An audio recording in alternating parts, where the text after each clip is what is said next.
Open your bag. Now! The command sliced through the cabin, every passenger turning to watch the quiet woman in the cream sweater.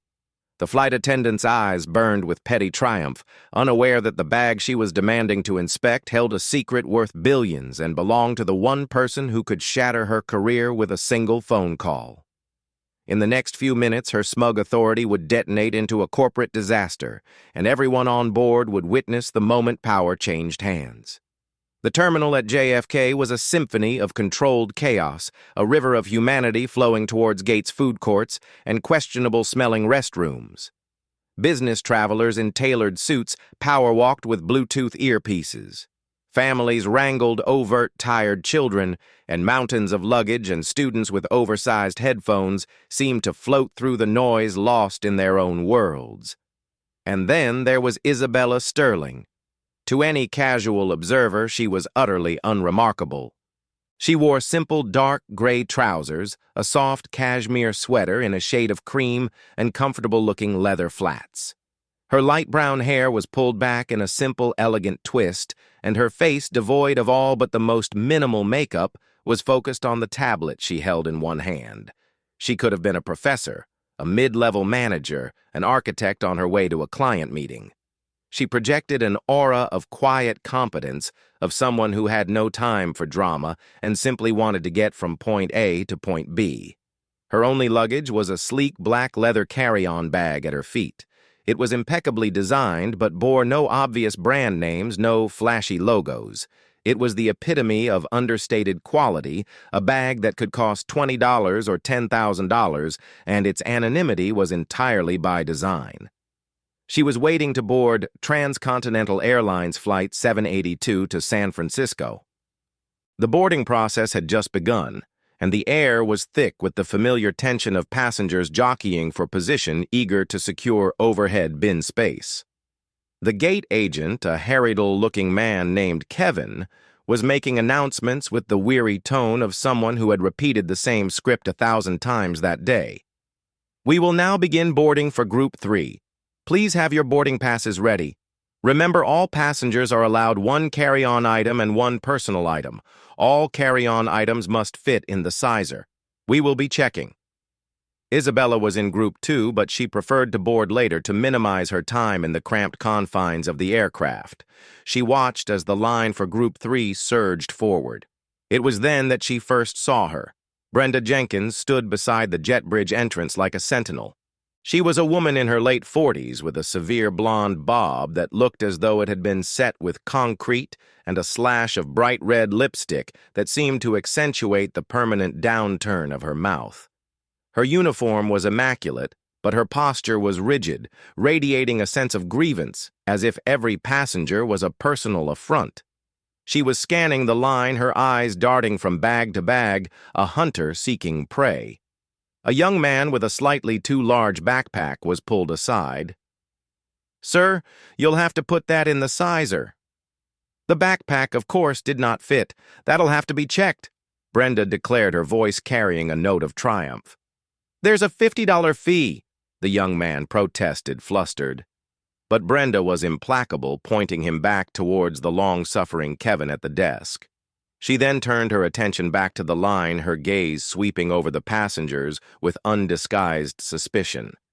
Isabella felt a prickle of annoyance. She understood the rules, the need for order, but there was a difference between enforcing policy and delighting in the power it gave you. Brenda Jenkins was clearly in the latter camp. Finally, the call for Group 4 came. Isabella rose, picked up her bag, and joined the dwindling queue.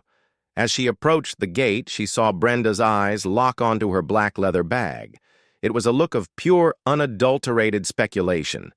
The bag was well within the size limits, sleek and compact, but it was its very lack of a familiar brand, its quiet expense, that seemed to offend the flight attendant. It was an anomaly, and Brenda Jenkins did not like anomalies. "Mom," Brenda said, her voice stopping Isabella in her tracks. She pointed a perfectly manicured finger at the bag. "I'm going to need you to put that in the sizer." Isabella paused. She glanced at the metal cage of the sizer, then back at her bag, which was obviously compliant. A dozen other bags of similar or larger size had passed without comment. This was not about the rules. This was about something else. "I can assure you it fits," Isabella said, her tone polite but firm. "I'm the one who decides that." Brenda snapped back a little too sharply.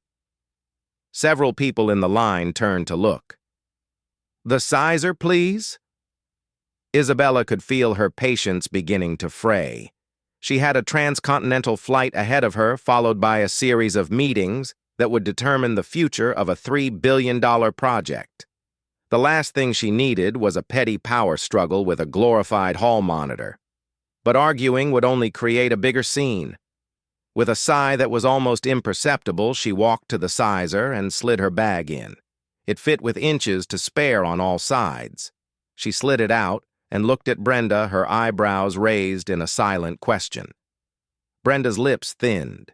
For a moment she looked thwarted, but then a new angle of attack occurred to her. "That counts as your carry-on item," she declared. "The tablet you're holding is a personal item. You can't also have a purse." Isabella wasn't carrying a purse. "This tablet is my personal item," she stated, her voice losing its polite edge and becoming flat and factual. "Company policy is a purse, a briefcase, or a small backpack," Brenda retorted, her voice rising in pitch. She was inventing rules now, buoyed by the small audience and her own sense of authority. "An electronic device doesn't count."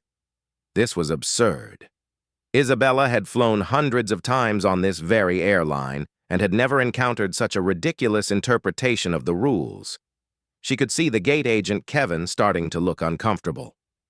"That's incorrect," Isabella said calmly. "But if it will satisfy you..." She unzipped a side pocket on her leather bag, slid the tablet inside, and zipped it closed. She then held up the single bag. "There, one item. May I board now?"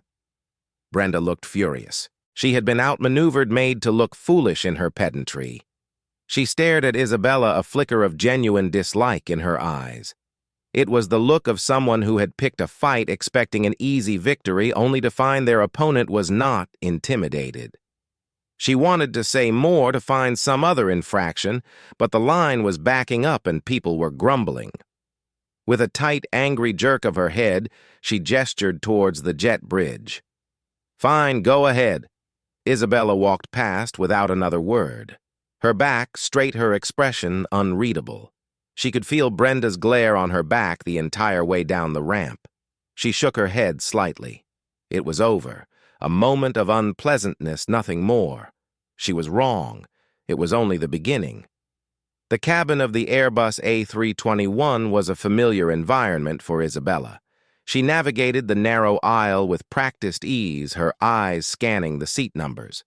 Her seat 7A was in the premium economy section, a small upgrade she allowed herself for long flights to ensure she had enough space to work. It wasn't first class, a choice she made deliberately when traveling for specific research-oriented trips. Flying with the general public provided insights you couldn't get from a private jet or the curated environment of a first-class pod. It was, in its own way, market research. She found her row and stowed her black leather bag in the overhead compartment directly above her seat. It slid in, smoothly nestled between a soft-sided duffel and a standard rolling suitcase. She settled into the window seat, pulled out the tablet she had been forced to stow away, and prepared to spend the next 5 hours finalizing a presentation. A young man with kind eyes and a neat professional haircut sat down in the aisle seat 7C. He gave her a brief, polite smile, which she returned before turning her attention to her screen. The middle seat, thankfully, remained empty. The boarding process continued, a slow parade of bodies and backs. Isabella was already absorbed in her work, her fingers flying across the screen as she annotated slides and reviewed data streams. The ambient noise of the cabin, the chatter, the clunk of luggage, the crying of a baby from the back of the plane faded into a background hum. And then a shadow fell over her. "Mom." Isabella looked up. It was Brenda Jenkins. The flight attendant was standing in the aisle, her arms crossed her face, a mask of stern disapproval. The red lipstick seemed even more pronounced in the plane's artificial light. "Yes," Isabella asked, keeping her voice neutral. "I see you've put your bag in the overhead bin." Brenda said, her voice loud enough for the surrounding passengers to hear. "Yes, that's where carry-on bags go," Isabella replied, a hint of steel entering her tone. She had hoped the ridiculousness at the gate was the end of it. Clearly not. Brenda had followed her onto the plane to continue her crusade. "That bin is already quite full," Brenda stated, gesturing vaguely upwards. "And as I said, that bag is questionable.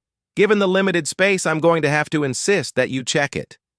This was a declaration of war. Checking the bag was not an option. It wasn't about the inconvenience or the potential for it to be lost. It was about what was inside. "I'm not checking my bag," Isabella said, her voice low and clear. "It contains sensitive work materials and fragile electronics. It is fully compliant with carry-on regulations as we established at the gate, and it is safely stowed. This discussion is over." She turned back to her tablet, a clear dismissal. But Brenda was like a dog with a bone. The public challenge had only emboldened her. "Mom, I am the lead flight attendant on this aircraft. My instructions are not suggestions." Brenda's voice grew louder, sharper. "For the safety and comfort of all passengers, that bag needs to be checked. We need to make room." The young lawyer in 7C, whose name was David Chen, was now looking back and forth between the two women, his expression a mixture of fascination and discomfort. He could see, as Isabella could, that the bin was not dangerously full. There was still space. This was personal. "There are several other bags up there that are larger than mine." Isabella pointed out, her eyes still on her tablet, refusing to give Brenda the satisfaction of her full attention. "If space is truly the issue, perhaps you should start with one of them." "I'm starting with your bag, Mom," Brenda insisted, her voice dripping with condescension. She leaned in closer, lowering her voice to a conspiratorial hiss that was somehow more menacing than her shouting. "I don't know what you think you're pulling with your fancy no-name bag and your attitude, but on this plane I am in charge now. Are you going to give me the bag? Or are we going to have a problem that involves the captain and security waiting for you when we land?" The threat hung in the air, ugly and disproportionate. David Chen shifted uncomfortably in his seat. An older woman across the aisle gasped softly. This had escalated far beyond a simple baggage dispute. It was a raw and naked abuse of authority. Isabella finally looked up from her tablet. She turned her head slowly and fixed her gaze on Brenda. Her eyes, which had previously been a calm, neutral brown, now seemed to darken, becoming as hard and cold as polished stone. The ambient noise of the cabin seemed to recede, and for a moment the world shrank to the space between these two women, a problem. Isabella repeated, her voice dangerously quiet. "You seem to be the only one creating a problem. You are harassing me. You are singling me out in front of an entire plane of passengers for no legitimate reason. You are inventing regulations and making threats to intimidate me. So let me be perfectly clear one last time. I will not be checking my bag. It will remain in the overhead compartment where it is currently stowed. If you touch my property, or if you continue this harassment, you will be the one explaining yourself not to the captain, but to the CEO of this airline." The sheer, unadulterated confidence with which she spoke gave Brenda a moment's pause. For a split second, a flicker of doubt crossed her face. Who was this woman? But it was quickly replaced by righteous indignation. See it? The audacity. This was just some entitled passenger who thought she could bluff her way out of following the rules. Brenda's ego, now thoroughly bruised, would not allow for a retreat. "That's it," she sneered. "I've had enough of your attitude. Unbuckle your seatbelt. We're going to the galley to have a discussion, and you're bringing the bag." "No," Isabella said simply. The standoff was absolute. The final boarding announcements were being made over the intercom, urging passengers to take their seats. Brenda was holding up the entire process. She was cornered, and like a cornered animal, she made a reckless move. "Fine, you want to do this in the aisle? We'll do it in the aisle." Brenda declared, her face flushed. "What's in that bag that's so important? Huh? What are you hiding?" "Federal regulations state that we have the right to inspect any carry-on luggage. Open the bag. Open it now, and show me why you can't possibly check it." It was the ultimate overstepper demand born of pure frustration and malice. She expected Isabella to refuse to bark, which would give her the justification she needed to have her removed from the flight. She expected a scene tears and angry capitulation. She did not expect Isabella to calmly say, "Very well." Isabella stood up, her movements fluid and deliberate. She reached up and pulled the black leather bag from the overhead bin, placing it carefully on the empty middle seat. Every eye in the surrounding rows was on her. The cabin was silent, save for the hum of the ventilation. Brenda watched a smirk playing on her lips. She had won. Whatever was in that bag, its unveiling would be a moment of public humiliation for this arrogant woman. Isabella's long, graceful fingers went to the primary zipper.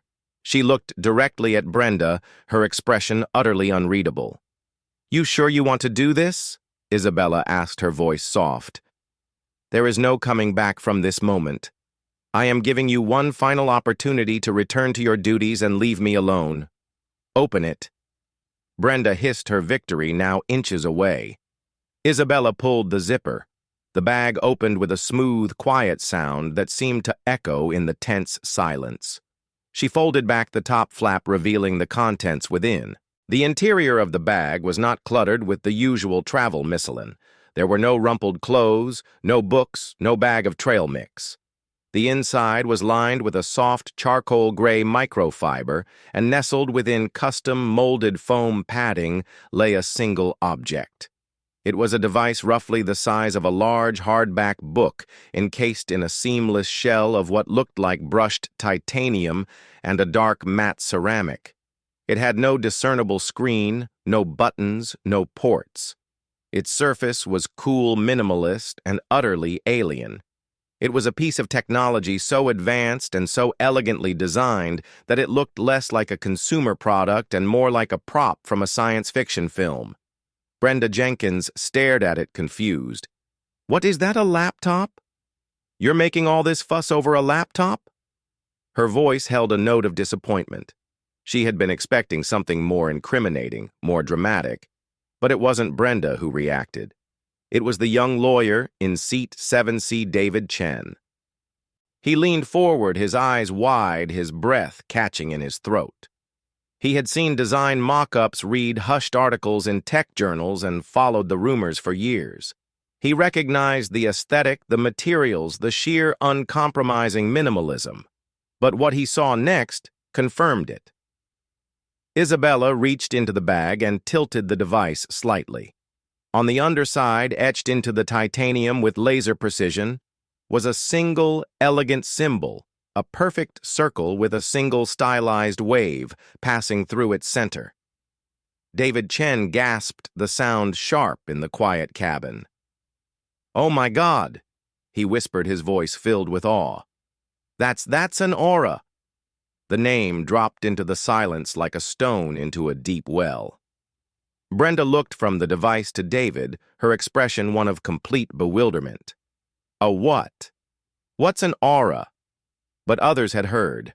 A man in the row behind a tech investor from Silicon Valley craned his neck. His jaw went slack. No way he breathed. "Is that the prototype, the Helios?" The name aura rippled through the front of the cabin. To Brenda Jenkins, it meant nothing. It was just a word. To the people who mattered, the people who followed technology, finance, and luxury markets, it was a name that commanded more respect and mystique than Apple, Tesla, and Hermes combined. Aura was not just a company, it was a legend. They didn't do press releases. They didn't advertise. They didn't have stores. They operated in near-total secrecy, creating ultra-exclusive bespoke technology and lifestyle products for a client list that was rumored to include world leaders, reclusive billionaires, and royalty. Their products were things of myth, self-arning personal assistants, biometric security systems that were years ahead of anything on the market, communication devices that were completely untraceable. To own an Aura product was the ultimate symbol of status, not because of its price, but because of its sheer inaccessibility. And the object in Isabella's bag was the Helios prototype, the most mythical product of all. It was a fully autonomous predictive data hub that was rumored to be a decade ahead of its time. Its existence had never even been officially confirmed.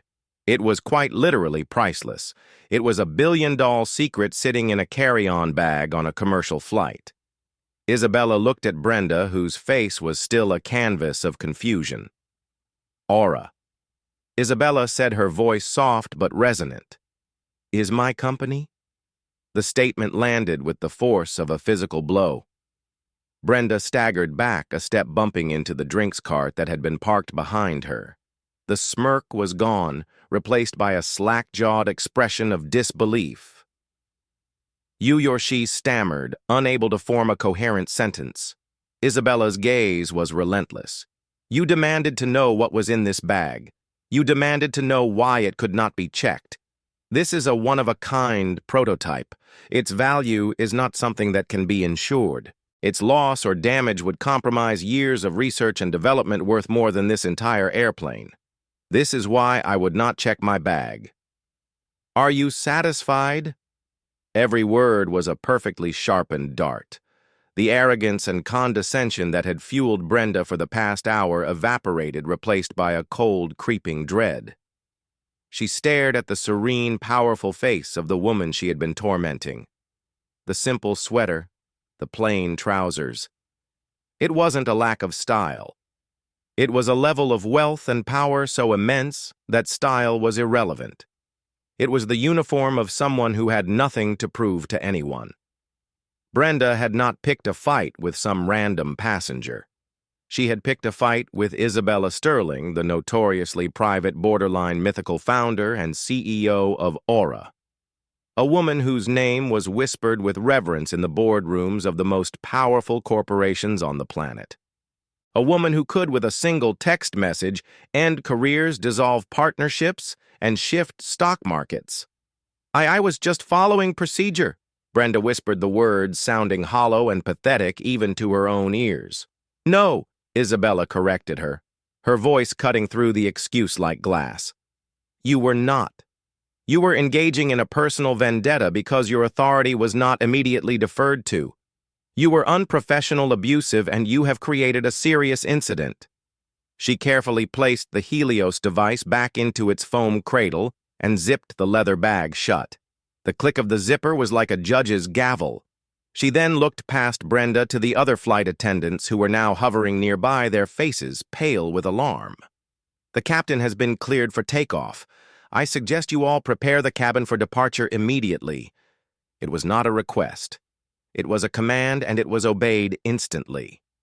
The other flight attendants scurried away, whispering frantically to each other. Brenda Jenkins remained frozen in the aisle, her face ashen. Her world, which had seemed so solid and under her control just minutes before, had just fractured into a million pieces. Isabella Sterling sat down, fastened her seatbelt, and picked up her tablet as if nothing had happened. But David Chen and everyone else who had witnessed the exchange knew that something profound and irreversible had just occurred. A line had been crossed, and a reckoning was coming. The rest of the 5-hour flight to San Francisco stretched out before Brenda Jenkins like a death row sentence. The flight to San Francisco was the most tense and silent 5 hours of Brenda Jenkins's life. She performed her duties on autopilot, her hands trembling as she poured coffee, her voice a strained robotic monotone during the safety demonstration. She avoided ICESL 7 at all costs, sending a junior flight attendant to handle the service in that section. Every time she had to walk past Isabella Sterling's seat, she kept her eyes fixed straight ahead, but she could feel the woman's serene, powerful presence like a physical force. Isabella, for her part, seemed completely unperturbed. She worked on her tablet for the first 2 hours, then read a book, and even accepted a glass of water from the junior attendant with a polite nod. To an outside observer who had missed the initial drama, she was just another passenger. But to those who had seen her calm was more terrifying than any outburst could have been. It was the calm of inevitability. When the plane finally touched down at SFO, a collective sigh of relief went through the cabin. As the seatbelt signed off, Isabella did not jump up to retrieve her bag. She sat patiently waiting for the aisle to clear. Brenda, meanwhile, was rushing to the front, desperate to get off the plane to escape the pressurized tube that had become her personal courtroom. As she stood by the cockpit door, forcing a brittle smile for the deplaning passengers, her phone buzzed in her pocket. It was a text from her supervisor on the ground. "Report to my office immediately upon deplaning. Do not speak to anyone." A knot of ice formed in Brenda's stomach. It was already happening. Isabella was one of the last to leave the aircraft. She collected her black bag from the overhead bin, gave a slight, almost imperceptible nod to David Chen as she passed and walked down the jet bridge. She didn't look back. Once inside the terminal, she didn't head for baggage claim or ground transportation. She stepped to the side away from the river of people and took out her phone. She made a single call. A man answered on the first ring. "Arthur," she said, her voice calm and even. "Isabella, how was the flight?" The voice on the other end was smooth, professional, and radiated efficiency. Arthur Vance was Aura's chief counsel and head of operations, a man for whom the term fixer was a massive understatement. Eventful, Isabella replied. "We have an issue with Transcontinental Airlines." Oh, Arthur's tone didn't change, but Isabella could picture him already opening a new file on his computer. Flight 782 JFK to SFO. The lead flight attendant, a woman named Brenda Jenkins, engaged in a pattern of harassment and unprofessional conduct that culminated in her demanding, "I opened my carry-on in the aisle to prove its contents were worthy of not being checked." There was a moment of dead silence on the other end of the line. Arthur Vance, a man who had negotiated nation-state-level contracts and stared down the most aggressive corporate raiders, was momentarily speechless. "She had you open the bag," he finally asked, his voice now laced with a cold fury that few ever heard with the Helios inside correct in full view of several other passengers. "My God," Arthur breathed. "Security protocol breach of the highest order. Are you all right?" "I'm fine, Arthur. The prototype is secure. But the principle of the matter is not. This was not a simple customer service failure. It was an abuse of power, born of arrogance and prejudice. It was an environment that Transcontinental has allowed to fester." "What do you want to do?" Arthur asked. It was always her call. He was merely the instrument of her will. "I want you to call Robert Maxwell," Isabella said, naming the CEO of Transcontinental's parent company. "Inform him that Aura's corporate account and the accounts of all our subsidiary holdings will be suspended effective immediately pending a full investigation. That's a $700 million annual contract, if I recall." Arthur made a small sound of approval. "Consider it done. What else? I want a full formal public apology from Maxwell himself, not some PR statement from him to me. And I want assurances that their employee training will be completely overhauled. I want to see the new protocols myself. I want them to incorporate modules on professional conduct de-escalation and implicit bias. Perhaps Aura can even consult on it." "And the flight attendant, Brenda Jenkins?" Arthur asked. Isabella paused for a moment. Her fate is a symptom, not the disease. Transcontinental can deal with her as their internal policies dictate, but her actions must have clear and unavoidable consequences. I want Maxwell to understand that his employees are a reflection of his leadership, and this reflection was unacceptable. Make him understand the gravity of what his employee did, not just to a passenger, but to a business partner who trusted his company with its most valuable asset. "I understand perfectly," Arthur said. "I'll make the call now. You should be hearing from Mr. Maxwell within the hour." "Thank you, Arthur." Isabella ended the call, 500 minutes away in a high-rise office in Phoenix. Robert Maxwell, CEO of Transcontinental's parent company, was just finishing up a quarterly earnings call. He was feeling good. Profits were up. Projections were strong. He was joking with his CFO when his personal assistant, looking pale, interrupted him. "Sir Arthur Vance is on your private line. He says it's urgent." Maxwell's good mood vanished. A call from Arthur Vance was never good news. It usually meant one of their top-tier corporate partners had a problem, and Aura was not just top-tier. They were the foundation. "Put him through," Maxwell said, waving the CFO out of his office. He picked up the phone. "Arthur, good to hear from you. What can I do for you?" Robert Arthur's voice was arctic. "I'm calling to inform you that Aura is suspending its global partnership with Transcontinental effective immediately." Maxwell felt the blood drain from his face. "Suspending? What are you talking about? We just renewed the contract. It's worth over $700 million. "That figure is correct," Arthur said coolly, "and as of this morning, it's worth zero." "Why? What happened? Was there a scheduling issue? A problem with a booking?" Maxwell scrambled his mind, racing through a dozen logistical possibilities. "You could say that," Arthur replied. "One of your flight attendants on a flight from New York to San Francisco this morning decided to harass and publicly humiliate a passenger she deemed unworthy of her respect. She threatened the passenger, tried to illegally confiscate their property, and then forced them to reveal the highly sensitive contents of their carry-on bag in the middle of the aisle."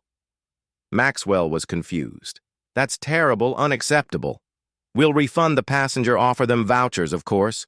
We'll discipline the employee, but to suspend the entire contract over one bad apple." Robert Arthur interrupted, his voice dangerously low.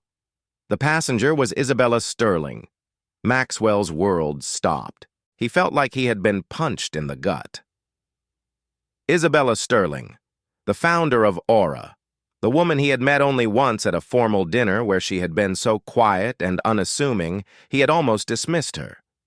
He thought of her flying on one of his planes as a regular passenger and being harassed by one of his own employees, and Robert Arthur continued twisting the knife, the sensitive contents of her bag. It was the Helios prototype. Maxwell dropped the phone. It clattered onto his mahogany desk. He stared out the window at the Phoenix skyline, but he saw nothing. The Helios. He knew the rumors. A device that could change the world. A device so secret its mere existence was a matter of debate. And one of his $50 an hour power-tripping flight attendants had forced Isabella Sterling to unveil it in the aisle of a commercial flight. The potential fallout was catastrophic. It wasn't just the loss of the $700 million contract. It was the reputational damage. It was the potential for a lawsuit that could the company. It was the personal and professional humiliation. He snatched the phone back up. "Arthur?" he said, his voice trembling with a mixture of fear and rage. "Tell me what I need to do." Arthur Vance began to calmly list Isabella Sterling's demands, and Robert Maxwell listened, knowing he had no choice but to agree to every single one. For Brenda Jenkins, the nightmare began the moment she stepped into her supervisor's office at SFO. The supervisor, a man she had known for 15 years, wouldn't even meet her eye. He simply pointed to a chair and pushed a tablet across the desk. "Just read," he said, his voice grim. On the screen was a preliminary incident report, a dry corporate summary of the events on Flight 782. But it was the names that made Brenda's blood run cold. Passenger Isabella Sterling, CEO Aura. Item in question, priceless technological prototype designation, Helios. Complaint filed by Arthur Vance, Chief Counsel Aura. Brenda read it and then read it again. It didn't seem real. Aura. She frantically searched her memory.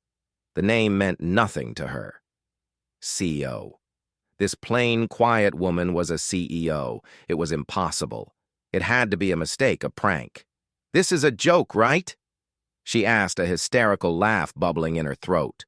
Her supervisor finally looked at her, his expression a mixture of pity and contempt. "Brenda, do you have any idea what you've done? Robert Maxwell called me himself. The CEO of the entire corporation? I've never spoken to him in my life. He was screaming, not yelling. Brenda screaming. He took a deep breath. Aura has suspended their account. That's nearly $1 billion a year in corporate travel. They're threatening a lawsuit for breach of security and corporate espionage. They're demanding a complete overhaul of our training protocols. And it's all because you couldn't just let a passenger put her bag in the overhead bin. The reality of the situation began to crash down on Brenda, and it was a tsunami of ice water. The condescending smirk she had worn, the thrill of power she had felt, it all curdled into pure terror. I was just doing my job, she stammered, falling back on the old flimsy excuse. She had an attitude. She was being difficult. She was a passenger with a compliant bag. Brenda, her supervisor, shot back, his patience finally snapping. And you harassed her from the gate to her seat. You threatened her. You created a public spectacle and humiliated her in front of an entire cabin. We have 6 witness statements already, and they all say the same thing. They all say you were on a power trip. One of them, a lawyer, has already sent a detailed account to his firm. Brenda was placed on immediate unpaid suspension pending a full investigation, which was merely a formality. Her union representative, after hearing the facts, told her bluntly that there was nothing he could do. Her actions were so far outside the bounds of professional conduct that they were indefensible, but her professional life was only the first thing to crumble. David Chen, the young lawyer in seat 7, was an associate at a prestigious San Francisco firm specializing in tech law. He understood the monumental significance of what he had witnessed. After landing, he had typed up a detailed, dispassionate account of the entire incident on his firm's internal blog, framing it as a case study in liability and corporate risk. Within hours, that internal blog post was leaked. Someone seeing the juicy details, the secret billionaire, the mythical prototype, the arrogant flight attendant sent it to a popular tech news site. By the next morning, the story was everywhere. Transcontinental flight attendant forces reclusive Aura CEO to reveal billion-dollar secret, screamed one headline. How a power trip on Flight 782 could cost an airline $1 billion rid. The story went viral. Flight attendant Brenda and Auragate trended on Twitter. Passengers who had been on the flight started posting their own cell phone videos of the confrontation. The footage was damning. It showed Brenda, her face contorted with anger, looming over a perfectly calm Isabella. It captured her sneering words and her unreasonable demands. It caught the collective gasp when the name Aura was spoken. Brenda Jenkins became an overnight internet villain. She was turned into a meme, the ultimate symbol of the petty tyrant, the airline Karen. Her photo was everywhere. People dug up her social media profiles, sharing old posts where she complained about her job and difficult passengers.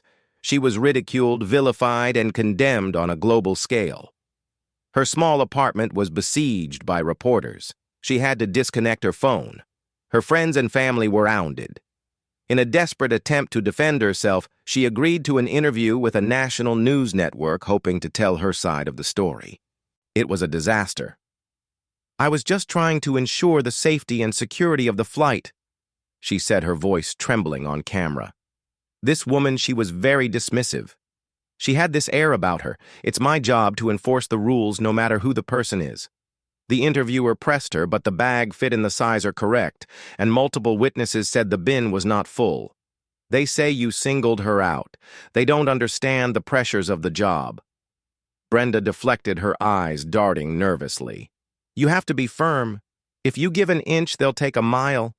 She came across not as a diligent employee, but as a bitter, resentful woman who was incapable of admitting fault. She blamed Isabella's attitude. She blamed the other passengers for not understanding. She blamed the company for not backing her up. At no point did she take responsibility for her own actions. The public backlash was immediate and brutal. She was seen as pathetic and entitled. Her attempt to garner sympathy had backfired spectacularly, cementing her status as a pariah. 2 weeks after the flight, she was formally terminated from Transcontinental Airlines. The career she had spent 25 years building was over, but the damage was far greater than that. Her name was now synonymous with petty arrogance and spectacular professional failure. No other airline would hire her. She was unemployable in the industry she knew. The life she had known was completely and utterly unraveled. And it all began with a simple request to check a bag, a request she could have let go, a battle she did not have to fight. She had demanded to see what was inside the bag, and in doing so, she had exposed the emptiness of her own character for the entire world to see. While Brenda Jenkins's life was imploding, Isabella Sterling was methodically turning a crisis into an opportunity. She was not a vindictive person. She took no pleasure in Brenda's personal ruin. To her, Brenda was a data point, a symptom of a systemic failure. The goal was not punishment, but correction. Robert Maxwell flew to San Francisco 2 days after the incident. He was ushered into a minimalist, top-fall conference room at Aura's unofficial headquarters, a discreet building in the Presidio that had no signs or markings. The room had one wall of glass overlooking the Golden Gate Bridge. Isabella Sterling and Arthur Vance were waiting for him. Maxwell, a man accustomed to commanding boardrooms, was humbled and nervous. He apologized profusely, his voice strained. He spoke of his shock, his disappointment, and his utter commitment to making things right. Isabella listened patiently, her hands folded on the polished concrete table. When he was finished, she spoke. "Mr. Maxwell," she began, her tone less like an accuser and more like a professor addressing a student. "Your apology is noted, but apologies without action are merely public relations. Your company's culture allowed an employee to believe that belligerence was a substitute for authority. It allowed her to target a customer based on her own personal prejudices. That is a failure of leadership. Your leadership." Maxwell could only nod his face. Grim. "What can we do? Aura will assist you in redesigning your customer F-facing employee training program," Isabella stated. "We will develop modules on conflict de-escalation, identifying and mitigating implicit bias, and the principles of service-based authority versus dictatorial authority. Our people will work with yours. This will not be a suggestion. It will be a condition of the reinstatement of our contract," she continued. "Furthermore, Transcontinental will become the inaugural partner in a new philanthropic initiative by the Aura Foundation. We are calling it the Professionalism Project. It will fund scholarships and vocational training programs for individuals in the service industry focusing on the very principles we are discussing. Your company will seed the project with a $20 million donation." Maxwell blinked. It was audacious. It was brilliant. She wasn't just punishing him. She was forcing him to become a public champion of the very values his company had failed to uphold. She was turning his airline's greatest humiliation into a positive news story, one that she would control completely. And finally, Isabella set her gaze unwavering. "You will issue a public statement. It will not mention Ms. Jenkins by name. It will not be about one employee. It will be about the company's failure to live up to its own standards, and it will detail the concrete steps you are taking, including the partnership with Aura, to ensure this never happens again." Robert Maxwell looked at Arthur Vance, who gave a slight nod. The terms were harsh, but they were also a lifeline. It was a path back from the brink. "We agree." Maxwell said the words tasting of equal parts defeat and relief. "We agree to all of it." In the weeks that followed, the story shifted.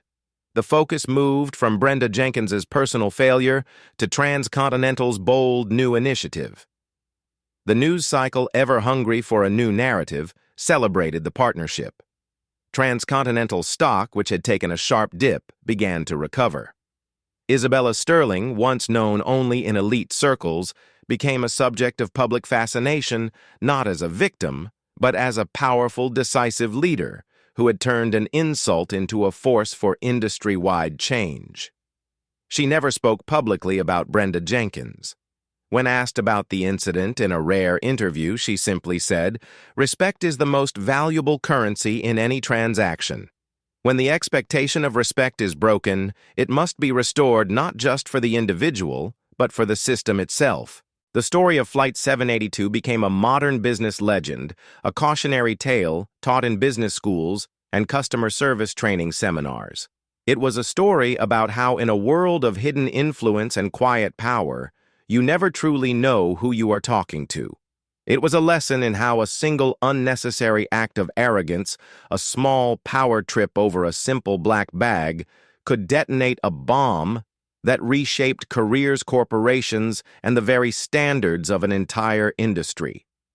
And at the center of it all was a woman who, by refusing to be small, forced everyone around her to be bigger. 6 months passed. The fury of the news cycle had long since moved on, and the hashtag orate was now a digital fossil buried under layers of new outrages and memes.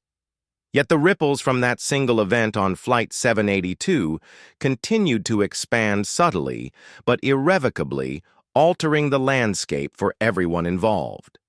In his Phoenix office, Robert Maxwell looked at a new set of analytics on his screen, a genuine smile touching his lips for the first time in what felt like a year. The numbers for Transcontinental's Customer Satisfaction Index were at a decade-long high. Specifically, complaints against cabin crew had dropped by a staggering 60%. The Professionalism Project, initially a bitter pill of corporate humiliation, had become his crowning achievement. The training modules designed with Aura's input were revolutionary. They taught employees to see a uniform not as a shield of authority, but as a mantle of responsibility. Morale, surprisingly, was up. Employees felt more respected by the company, and in turn were more respectful to passengers. The $20 million donation was proving to be the single best investment the airline had ever made. He had hated Isabella Sterling for the first month, feared her for the next 2. But now he grudgingly respected her. She hadn't just broken his company, she had forced him to rebuild it better. Hundreds of miles away in a quiet suburban town in Ohio, a woman who looked vaguely like Brenda Jenkins poured a cup of coffee. The severe blonde bob was gone, replaced by soft, undyed brown hair stray with gray pulled back in a simple ponytail. The harsh red lipstick was absent, leaving her face bare and tired, but softer. She worked as a server at a small family-owned restaurant called the Corner Bistro. Her first few weeks had been hell. A customer had recognized her from the news, and she'd had to endure snickering and whispered comments. But the town was small, and its memory was short. Now she was just Brenda the quiet waitress who was surprisingly good at handling the cranky lunch rush. A man at table 4 clicked his fingers at her. "Hey, lady, this soup is cold. I want another one." His tone was dismissive, entitled the exact kind of attitude that would have sent the old Brenda into a spiral of righteous fury. The current Brenda just nodded. "I am so sorry about that, sir," she said, her voice even. "Let me get you a fresh hot bowl right away. Can I bring you some extra bread while you wait?" The man, disarmed by the lack of confrontation, just granted a fine. As she walked back to the kitchen, Brenda felt the familiar sting of humiliation. But it was different now. It wasn't the hot rage of a slighted authority figure. It was the quiet ache of humility. She had lost her career, her savings, her reputation. All she had left was this job serving soup to impatient men. Every day was a lesson in the powerlessness she had once so eagerly inflicted on others. It wasn't justice or fairness. It was just the barren reality of her new life. She wasn't happy, but for the first time in years she was learning. Meanwhile, at 35,000 FT, Isabella Sterling was on another transcontinental flight, this time heading to Chicago. She sat in seat 7A, her black bag stowed safely above. A young flight attendant with bright, engaged eyes came by to offer drinks. "Ms. Sterling," the flight attendant said, having recognized her name from the passenger manifest. "Can I get you something to drink, water, coffee?" Her tone was the perfect blend of professional courtesy and genuine warmth. "Just water, thank you," Isabella replied. "You're new with the airline, aren't you?" The young woman beamed. "I am. I just graduated from the new training program. It was amazing. They spent so much time on situational awareness and de-escalation. The main takeaway was that our job isn't just about safety. It's about making people feel seen and respected. Isabella felt a flicker of profound satisfaction. This was the result. Not the public apology, not the financial penalty, but this. This one interaction. This was the system corrected. It sounds like an excellent program, Isabella said with a small smile. Later in the flight, she idly flipped through the in-flight magazine. There was a feature article on rising stars in technology law. A familiar face smiled out from the page. David Chen. The article mentioned his incisive viral analysis of the infamous Flight 782 incident as the moment that brought his sharp legal mind to the attention of the wider industry. He was now a sought-after consultant on corporate liability and ethics. A witness who had simply observed and reported the truth had seen his own career skyrocket. Isabella put the magazine down and looked out the window at the endless expanse of clouds. The world below was a complex machine of cause and effect. A flight attendant's arrogance, a passenger's quiet power, a lawyer's observant eye, all cogs in a great wheel. She hadn't sought to ruin a life, but to enforce a standard, and in doing so, a life had been ruined. A corporation had been saved from itself, a career had been made, and a new, better standard was now the norm.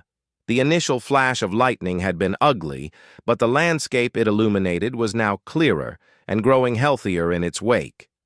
And that's the incredible story of how a single confrontation over a carry-on bag spiraled into a corporate reckoning. It's a powerful reminder that the person you dismiss today could be the person who holds your future in their hands tomorrow. Isabella Sterling didn't seek a fight, but when one was brought to her, she ended it with the full force of her silent empire. Brenda Jenkins learned the hardest lesson of all: the authority of a uniform is nothing compared to the true power of character and consequence. What did you think of Isabella's response? Was it justice, or was it too harsh? Let us know your thoughts in the comments below. If you found this story of dramatic justice as fascinating as we did, do us a favor and hit that like button. It really helps the channel. And for more incredible real-life stories of power, conflict, and consequence, make sure you subscribe and ring that notification bell. You won't want to miss what's coming next. Thanks for listening.